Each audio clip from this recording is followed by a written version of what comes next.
don't believe you specified who exactly was at this 1 a.m. meeting at your house. Well, it's Edward, myself, and Lee Baldwin.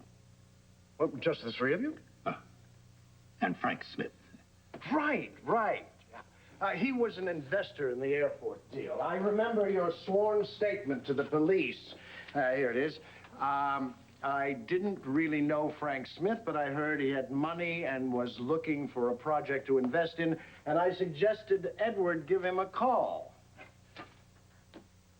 So you brought Frank Smith into the mix.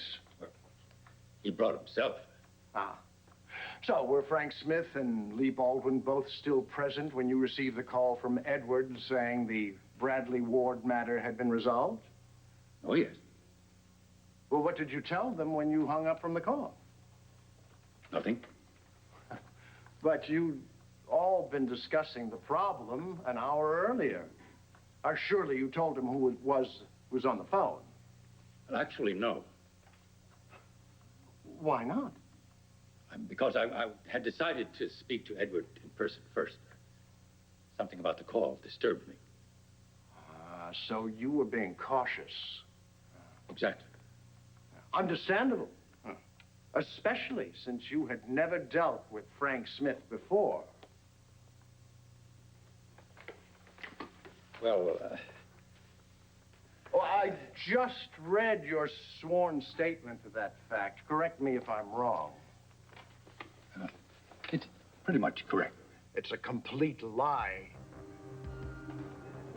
Nearly a year before you say you heard of Frank Smith and suggested that Edward call him, you and Frank Smith were partners in a deal to build a number of motels in New Jersey. Sure. 2 years before that, you were involved in a housing project that was later investigated for using substandard materials. Not to mention charges of bribing city officials and asking for union kickbacks. Those charges were never proved. Then you admit that you lied under oath about your previous connections with Frank Smith. What else have you lied about? I can explain. Listen, Edward and Lee were fussy about certain things. I knew that they would have turned up their noses at Frank's money, and we needed it. Answer my question. What else have you lied about under oath? Did you lie about the phone call you received from Edward Quartermain saying the Bradley Ward matter had been resolved? Who really made that phone call? What was it really about? Objection! Counsel's battering the witness. Here's something you don't see every day. One of the sober eagles sweating. Court will come to order. There's a criminal investigation to be pursued here. A much better use of the taxpayers' money than trying to pin a 20-year-old murder on an upstanding Port Charles citizen. Your Honor, objection! Mr. Stannis. No further questions, Your Honor.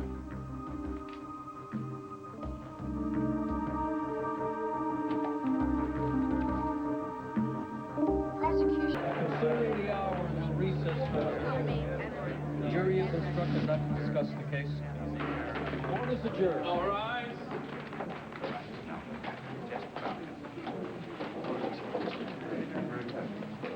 Judas.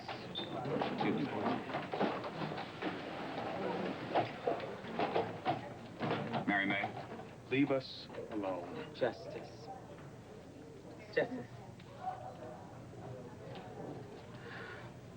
I'm sorry they made you relive the night that Bradley died. It's the first time that I've heard it. I'm profoundly sorry. Thank you, Edward.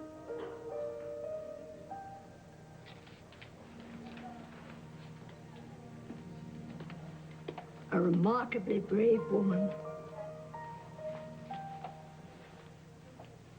You have no idea